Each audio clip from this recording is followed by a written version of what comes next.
The weird thing is, now I'm exactly where I want to be. I got my dream job at Cornell, and I'm still just thinking about my old pals. Only now they're the ones I made here. I wish there was a way to know you're in the good old days before you've actually left them.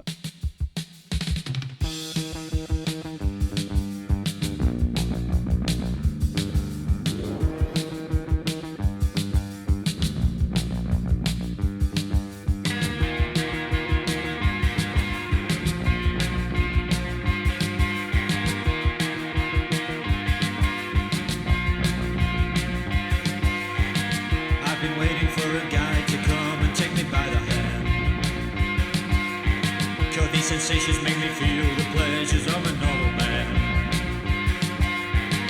These sensations spare the insults, leave them for another day.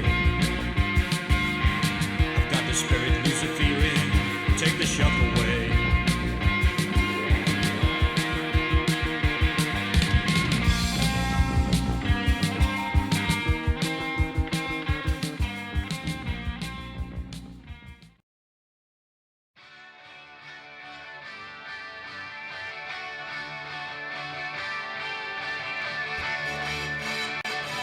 My name is Alex Horval. This film will be a journey into my life and how the media has shaped me. But before any more, who am I?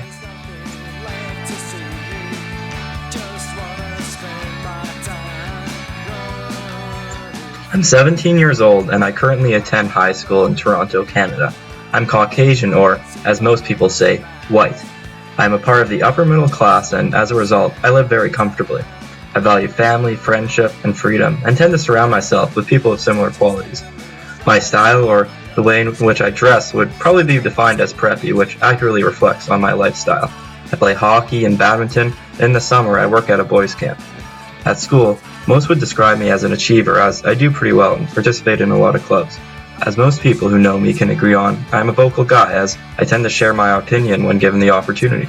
Whether it's politics, movies, or music, I usually have something to say about it. And if you disagree with me, awesome, because one of my favorite things in life is debate. Freedom of speech is something I care a lot about, and consequently, I'm always happy to hear your opinion as well. Overall, I feel as if I support the most of the expectations of my identity in terms of activities I choose and how I dress, but I truly value individualism, as I don't think anyone, including myself, should be restricted to what the general public assumes of you.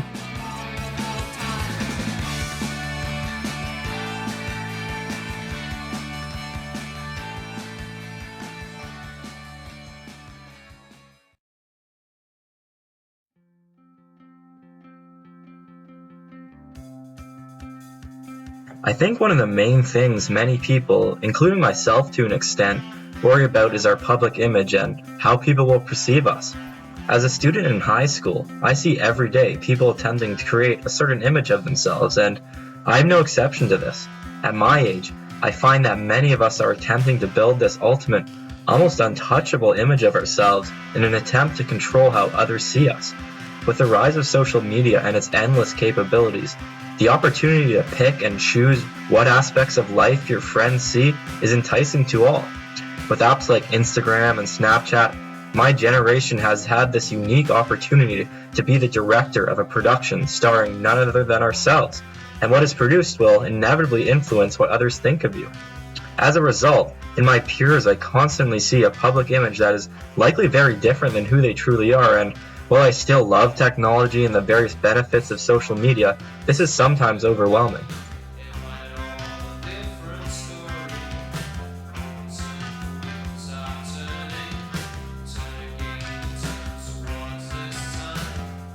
The persona that I present to my peers is a student who, while doing well and getting involved at school, still loves to have fun with friends on the weekend and participate in the same reckless activities as my peers.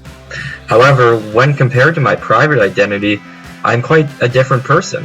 A hobby I have enjoyed since I was young is video games. However, I don't often share this activity with people I meet, given the antisocial stigmas I've noticed surrounding gaming. Another factor of my private identity is how I can often be happy without the presence of others. Spending a night watching a good movie or reading a novel in my free time are things that I've always enjoyed, as it breaks up the fast-paced, communication, intense life that I live. Finally, and most significant to my personal identity, is my music taste. However, I will leave that for later. I find that my public image is different to my private identity. However, in no way is it a false representation of who I really am.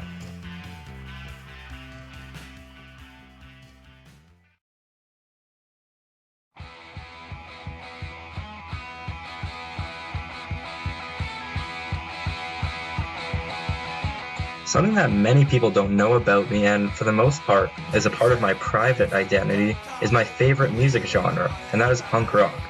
Punk rock as a whole is by far the most influential pop culture in my life, drastically affecting who I have become as a person. As many legendary punk rockers have said, in punk, there are no rules, meaning no matter who you are, white, black, or whatever, you belong here, and that's something that stands out for me. Before my dad introduced me to punk, I listened to a variety of music genres, and I still do. However, at the time, I was looking for music where the artists would take advantage of the platform they had. I was tired of hearing how many girls you have or how mad you are at that other guy for dissing you. Then I discovered punk rock, where you find these bands singing about real issues like poverty, racism, and injustices. Bands like The Clash earned their reputation as the only band that ever mattered, not only by creating timeless music, but by getting you to think about the status quo and how things can change for the better.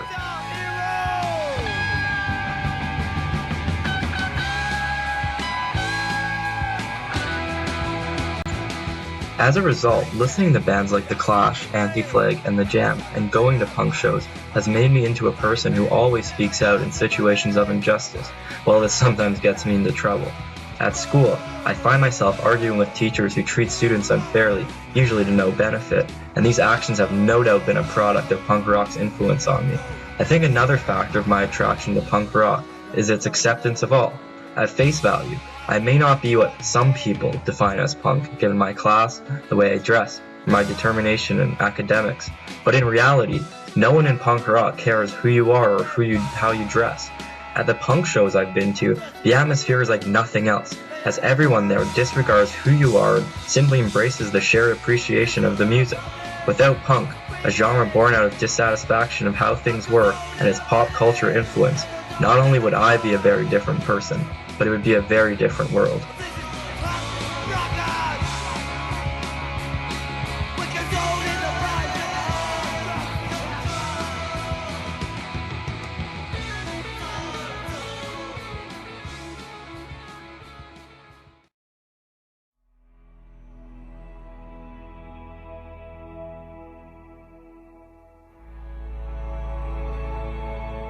Given the age that I've grown up in, it was inevitable that technology and social media would be a factor of shaping who I am.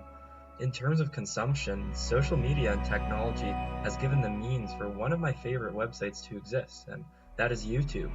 The reason I love YouTube is not because you can find anything you are interested in, but because this content can be made by anyone. YouTube is by far one of the most important and revolutionary products of social media, as it truly allows for the consumer to become the creator, and for many to actually make a living doing so.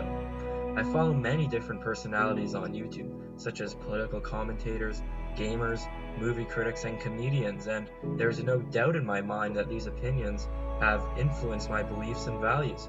I am also certain that the advertising that many YouTubers take part in as a means to earn revenue has been effective on me. As a person who rarely watches live television, I see little of the standard advertisements that my parents would be accustomed to.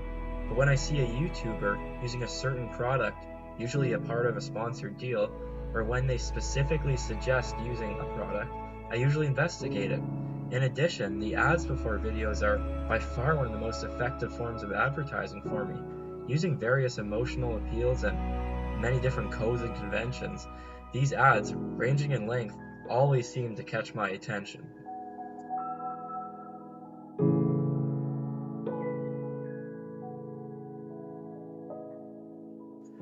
Technology has drastically changed the way in which I consume not only social media but media as a whole. For instance, the ads I am consuming are very different than previous generations, focused on shock value and attention-grabbing tactics, as someone's time is very precious on the internet.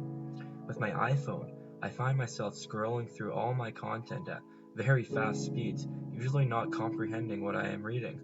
For instance, when I use news apps, hardly do I read the article, instead reading the headline and creating my judgment before hearing the whole story.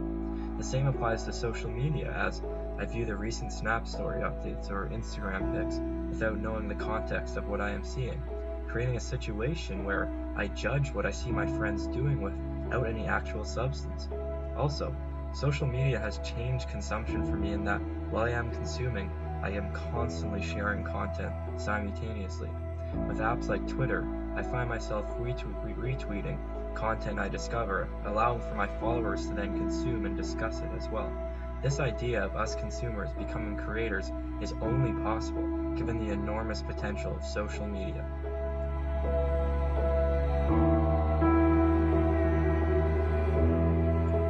This fast-paced consumption is one of the factors contributing to my use of Reddit, a forum site with over 36 million users who interact in various smaller communities where discussion ranges from Canadian politics to pictures of dogs with hats. You can browse through the most liked content on one page, which attracts my fast-paced consumption habits.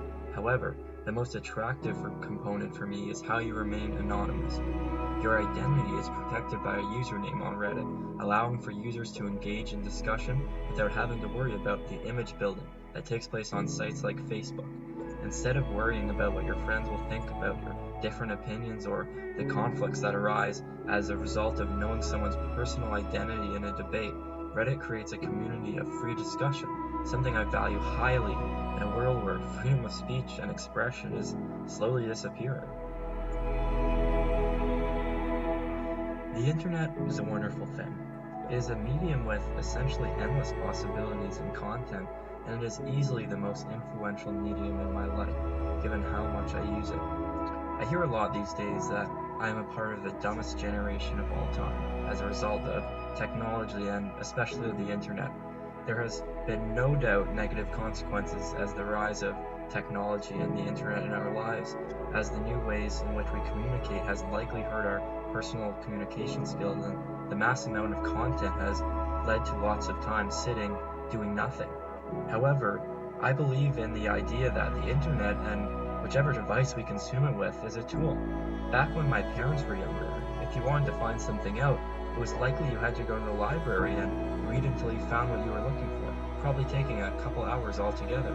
In that time, I can quickly search the question, Google giving me the answer without even having to click on a web page, leaving time for me to buy a new album, watch the latest episode of my favorite show, and email my teacher a late assignment, all from the seat of my desk. So, while there may be some apprehension from older generations toward technology, and to each their own, but I'm sure that in my situation, the internet has empowered me. We are all products of our surroundings. While my parents have tried to raise me as they please, nothing could prevent the impact that the media would have on me. Music, movies, games, advertising, and social media have all done their work on me, shaping my beliefs and values and generating the expectations I have in life. In a world where I'm constantly consuming content and generating ideas on how things should be or will be, I am constantly overwhelmed. No matter what Instagram tells me is cool or what Reddit tells me is wrong about my political views or what movies portray as the perfect person, I am my own person, and I can never let the influence of the media overcome my identity.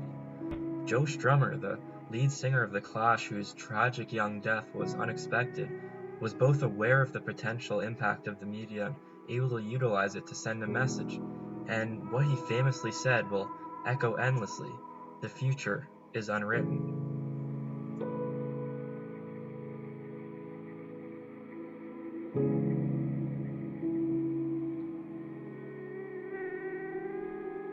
And so now I'd like to say, people can change anything they want to. And that means everything in the world. People are running about following their little tracks. I am one of them. But we've all got to stop.